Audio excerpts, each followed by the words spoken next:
Selamat pagi saudara-saudari sekalian. Mari kita mengawali renungan online ini dengan berdoa. Tuhan, terima kasih atas nafas kehidupan yang masih Engkau berikan kepada kami di pagi ini.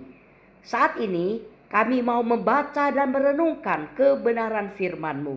Berbicaralah kepada kami agar kami mengerti dan mewujudkannya di kehidupan ini. Dalam nama Tuhan Yesus kami berdoa. Amin. Pagi ini pembacaan firman Tuhan diambil dari Markus 14 ayat 35 yang berbunyi demikian. Ia maju sedikit, merebahkan diri ke tanah dan berdoa supaya sekiranya mungkin saat itu lalu daripadanya. Saudara-saudara yang dikasihi oleh Tuhan, saat Tuhan Yesus hampir mulai menjalani penderitaannya dengan ditangkap sampai mati di atas kayu salib, secara manusiawi ia pun bergumul ketakutan menghadapi penderitaan yang akan dihadapinya tersebut. Sehingga ia pun berdoa sekiranya mungkin saat itu lalu daripadanya.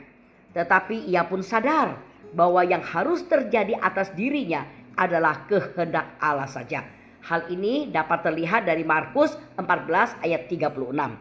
Saudara-saudara, saat ia bergumul ketakutan, terasa hidupnya berbeban berat, ia pun merasa butuh berdoa kepada Allah Bapa, meminta kekuatan darinya agar ia bisa terus mawas diri, berjaga-jaga menghadapi keadaan berat yang akan dihadapinya dan bisa lulus dalam pergumulannya tersebut.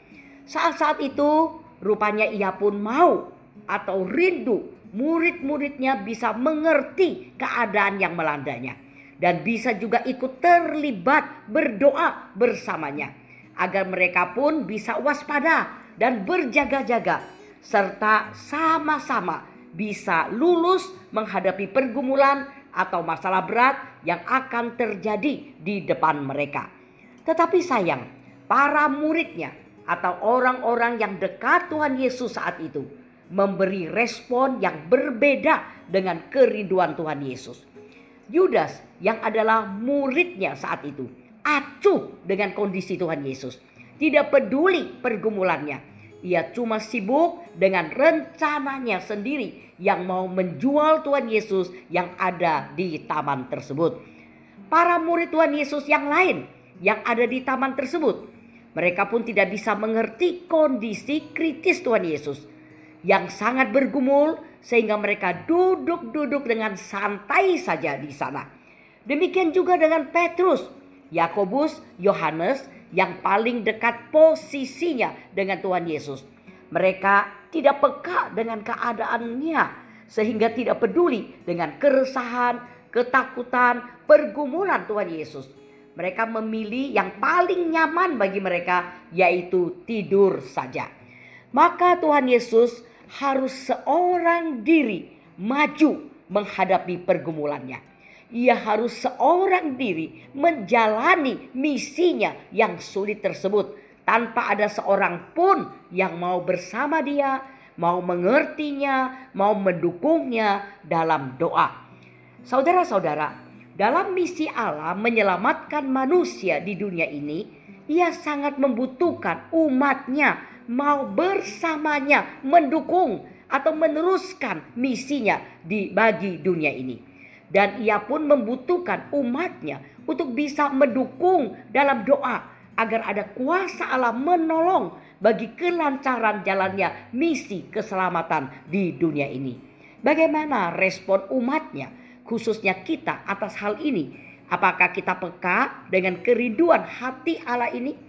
Atau kita mengacuhkannya dan kita cuma sibuk dengan urusan kita sendiri dan juga cuma memilih hidup dalam kenyamanan dan masa bodoh dengan misi Allah bagi dunia ini?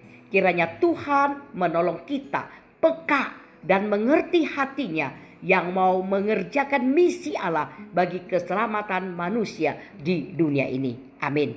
Mari kita berdoa. Tuhan, terima kasih Engkau sangat memperhatikan kami manusia berdosa. sehingga Engkau mau berkorban demi misimu menyelamatkan kami manusia berdosa ini. Tuhan, saat ini tolong kami juga memiliki kepekaan atas kerinduan-Mu, agar kami umat-Mu juga mau mendukung dan terlibat dalam misimu di dunia ini, yaitu menyelamatkan setiap manusia berdosa. Tolonglah kami bisa mendukung misimu dengan baik dan mewujudkan hidup sebagaimana Engkau mau di dunia ini. Demikian doa kami panjatkan dalam nama Tuhan Yesus Kristus. Amin.